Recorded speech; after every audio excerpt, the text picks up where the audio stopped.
योनि मुद्रा को शौच जाने की जगह को सकोड़ ले।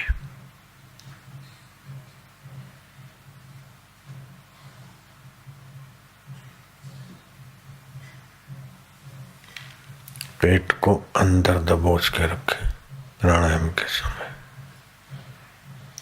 और ठोडी को छाती के तरफ।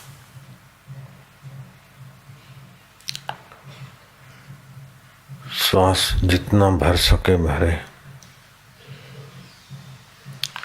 1 मिनट रोके, फिर धीरे धीरे श्वास छोड़ दे। बाहर 40 सेकंड श्वास रोके। 40 सेकंड रोकते समय ये त्रिबंध अच्छी तरह से करें।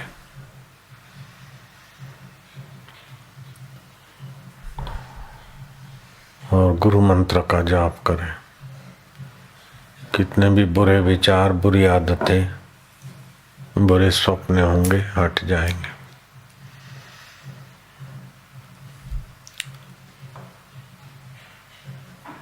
विकारों में बार बार गिरने का दुर्भाग्य होता है और आदमी पश्चाताप करता है।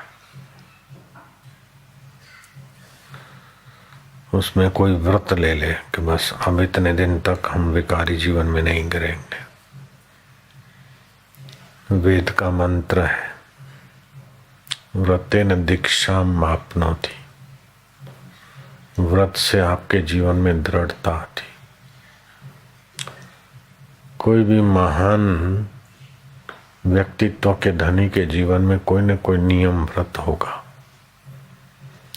अगर नियम व्रत नहीं है तो उसका आपका महान सत्व विकसित होने में संभावनाएं कम हो जाती है। गांधी जी ने ब्रह्मचर्य व्रत लिया।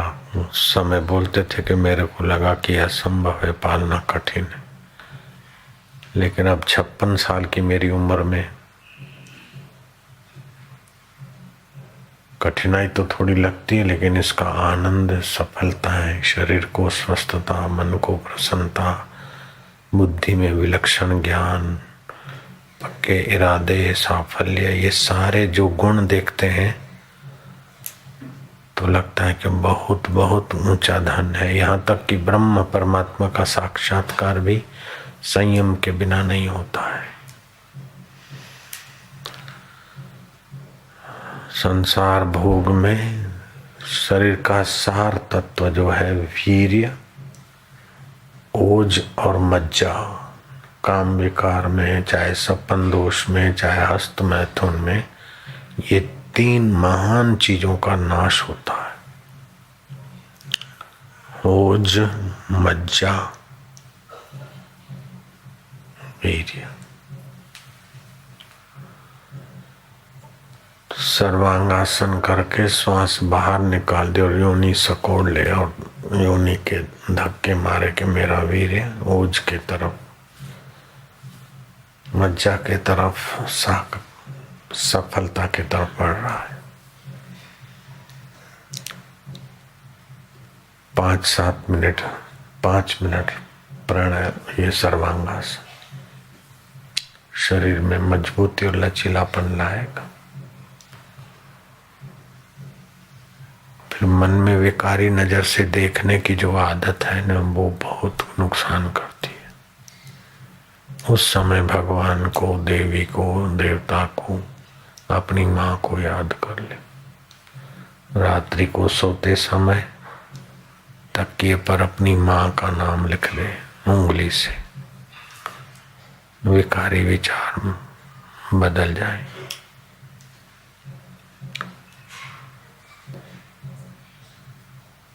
फिर थोड़ा भजन भी बड़ी बरकत देगा। रामकृष्ण से किसी ने पूछा कि आस्तिक लोग हैं, तामसी भक्ति वाले हैं, राजसी भक्ति वाले, लेकिन सात्विक भक्ति वाले भी करोड़ों लोग हैं, फिर भी उनको ईश्वर प्राप्ति नहीं होती और आपको कैसे हो जाती? तो रामकृष्ण ने कहा कि भाई, रात्रि को सोते हैं, जो स्वप्न आता है वो हिता नाम की नाड़ी में आता है।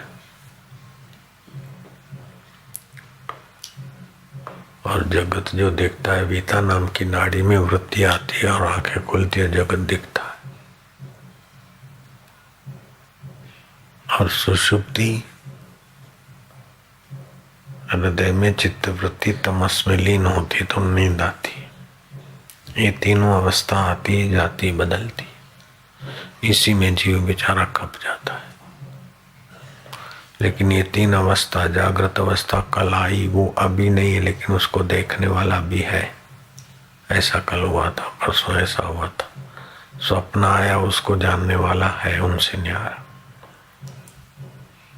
गहरी नींद आई, कुछ नहीं देखा, तो आनंद से सो गए थे, तो न देखने को भी जानता और देखने को भी जानता है। वो आत्मा जो ब्रह्म परमात्मा है, वो ब्रह्मचर्य का संयम करने से वो ब्रह्म नाड़ी खुलती। ब्रह्म चिंतन करने से, ब्रह्मचर्य का संयम करने से थोड़ा समय, फिर ब्राह्मी स्थिति हो जाती। जैसे सरोवर के काई को हटाकर आपने पिलोरी का जैसा पानी पी लिया, थोड़ी देर में सरोवर काई से ढका हुआ दिखता है, लेकिन आपको ज्ञान हो गया कि ये काई जो हरा हरा सारा घास दिख रहा है, हरा हरा दिख रहा है, उसकी गहराई में साफ सुंदर जल है। ऐसी ब्रह्म नाड़ी खुल गई तो फिर आप व्यवहार में या कभी फिसले भी, तभी भी फिर एक बार ठीक से ज्ञान हो जाए, तब तक संयम अच्छी तरह से करें। बाद में तो आदत पड़ जाती है संयम का महत्व समझने से, तो अधिक से अधिक शक्ति नाश होती है काम भोग में, सत्सपन दोष में, हस्त मैथुन में। फिर दूसरा नंबर होता है शक्ति के नाश का। वाणी बोलते हैं तो उसमें भी ये तीनों चीज खर्च होती है, तो लोग व्यर्थ का विलाप ज्यादा करते, बोलते रहते हैं। इसी कारण भी भक्ति में बरकत नहीं आती। शुरू में थोड़ा कीर्तन कर लिया, लेकिन लोग कीर्तन में भी ऐसा वैसा करके अपने को थकाए, सताया और फिर मजा आ गया। 6 बार हरि सहित प्रणव का उच्चारण करे तो मन की भाग दौड़ शांत होने लगती। फिर श्वास अंदर जाए, उसमें जब 12 है तो गिनती, तो थोड़े ही सप्ताह में इतना ऊंचा चला जाएगा कि वो 12 साल से भजन मंडलियों में मंजीरे कूट कूट के बूढ़े हो गए, रीते के रीते रह गए। लेकिन आपको खूब ऊंचाइयों का अनुभव होगा।